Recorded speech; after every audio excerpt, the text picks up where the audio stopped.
This time we are going to put some piping on the band at the bottom of the little sleeve. The first thing I am going to do is to put my gathering threads in.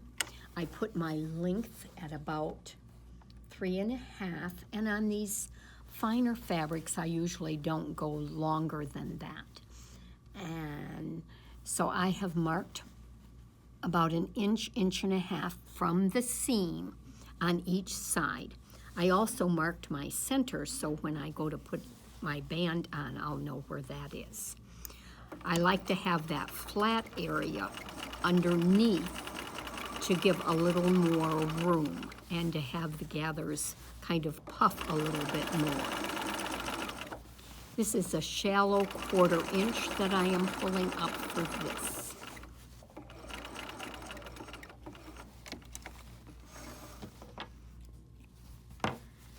Now on my band, I do cut my bands a little bit wider than the pattern, and when I'm doing a small cuff, I cut my bands about 1 3/4 inches. I make my 1/4 inch seam there and then fold it in half and press it, so that when I turn it over, I finish it with a stitch in the ditch, and this way I'm not fighting a little loose end.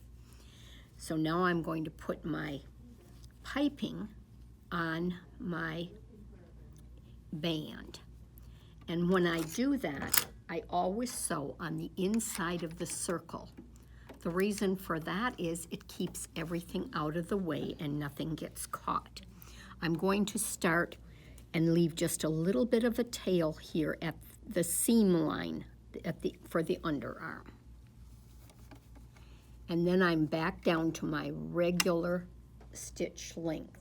Now I happen to like the 3 foot just from years of using it. If you're used to using the 31 or the other grooved pin tuck foot, whatever works for you. Oops. Oh, that was just a shadow. I thought it was a... Okay, now I am going to sew it on once around. Remember, when you are putting bias on, do not pull it. Actually be pushing it just a wee bit forward, and then that way it will lay very smooth and nice for you.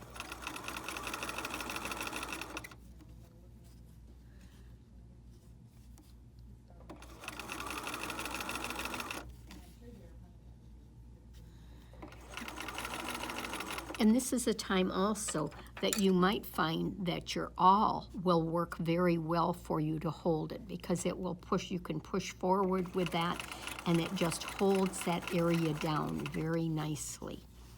As we get around to our original seam, this is what I want you to be able to watch on how I do that. And the reason I do this is so that it will lay smooth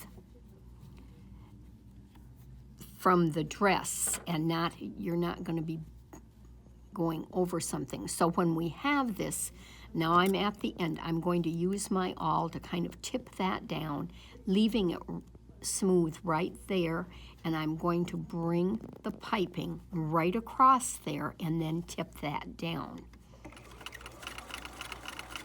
And I just leave that under there and let that hold, and then you can take that out, but you're going straight across. Okay, so now we'll take it out. We'll check it here.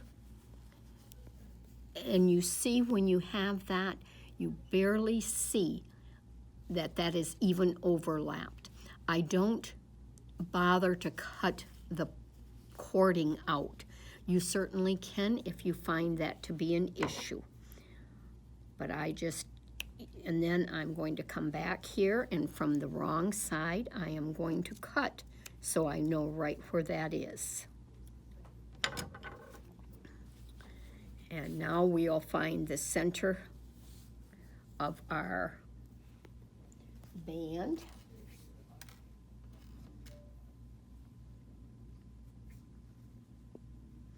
And we will have our center marked on our top. Now remember, when you stitched this, you were on the inside, so the outside, which is the bobbin thread, that one pulls easier, so that is the one that you will pull and pull up. And you can do that from both sides. If you yank too hard and fast, you can pull the whole thing out.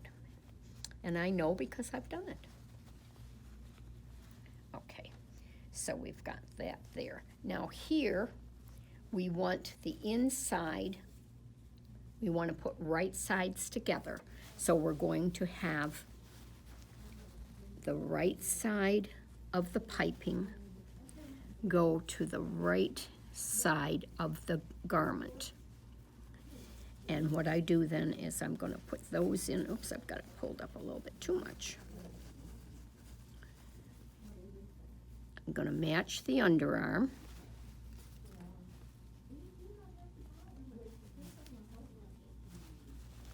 And put that in and leave it flat for at least that. And if you think you want to have the gathers a little closer together, it's certainly fine to move and have that a little bit longer than your 1.5 inches. Looks like I'm going to have this much closer to 2 inches or so here. Now I do very, very little pinning, and if you are going to pin, I always tell people to try and pin horizontally, because the pin then is controlling and holding a lot. If you pin perpendicular, as we did here, the only thing that you're controlling is the diameter of the pin. And to me, why? So that's just one of my things that I do. You do whatever works for you. But I'm gonna put this here. Okay, so then I just always want to check and make sure that they look pretty much the same on both sides on that.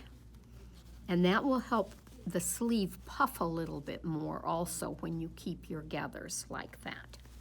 Now I'm going to go back in, and because we have piping on here, we cannot sew on the gathered side, which is what we usually like to do so that we can control how the gathers are laying. But when you are putting piping on, you have to know that you're sewing right where that is. So I'm putting it right back in the same groove and spot, and I am sewing right back on the first seam that I made when I put the piping on. And I'm just going to remember to put your length back to 2 and stitch right on top of that. Have the band halfway on, and you can see how sweet the piping is going to look there. This band now is going to get turned under and become like our small bias band at the neck. I do not like to do the hand sewing, but if at this point you prefer doing it by hand, you're more than welcome to whip that by hand. I do it by machine, and there are a couple things I want to explain to you as I do. You do not trim that seam because you want to have it stay very full. And this is one spot where I do pin a lot because I have to be able to work in there. Now it's very important to have the pins exactly where you are going to have your needle when you are machine stitching this. So I am going to pin this all the way around.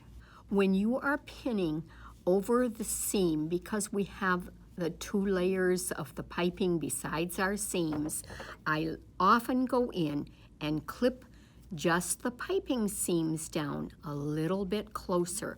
This takes out some of that bulk, and it makes it easier when we're laying the cuff over it to make it the same width as what everything else is.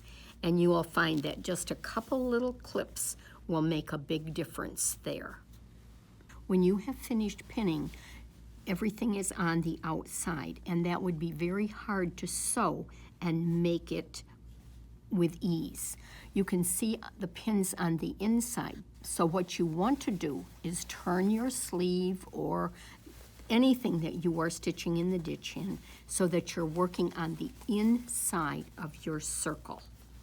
And with all these long pins, it can be a little bit hard, but once you take out one, you'll be fine. This helps keep all the rest of the garment out of your way so you're not going to have a problem.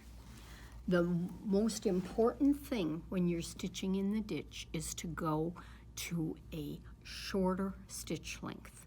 I go anywhere between 1.5 and about 1.5 for my stitch length. And then I am going to do here. Now, as I'm putting that down, I want to make sure that the needle is going exactly in the ditch between the piping and the band.